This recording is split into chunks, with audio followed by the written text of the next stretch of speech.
कोणी लक्ष देत नाही, पण सांगू का, रस्त्यावर उतरलं पाहिजे. कशा करता? धर्मा करता. नुसतं हिंदू धर्माची जय म्हणून चालणार नाही, तर त्याच्याकरता हिंदुत्वाचं रक्त सळसळलं पाहिजे.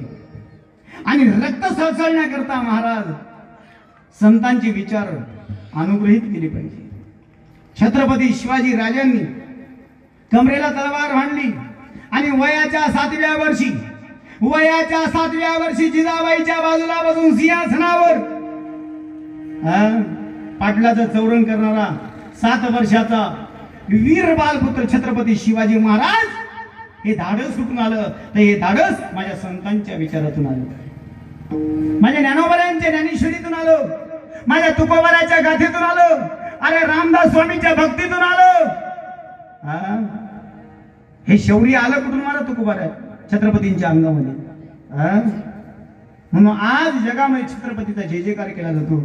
एकच राजा इथे जन्मला शिवनेरी किल्ल्यावर, माझ्या राजाचं नाव गाजते गडकिल्ल्याचा डोंगरावर, राजाचं नाव गाजते गडकिल्ल्याचा डोंगरावर, शिवनेरी किल्ल्यावर, माझ्या राजाचं नाव गाजते गडकिल्ल्याचा डोंगरावर, माझ्या राजाचं नाव गाजते, राजा इथे जन्मला शिवनेरी किल्ल्यावर, माझ्या राजाचं नाव गाजते गडकिल्ल्याचा डोंगरावर, राजाचं नाव गाजते गडकिल्ल्याचा डोंगरावर,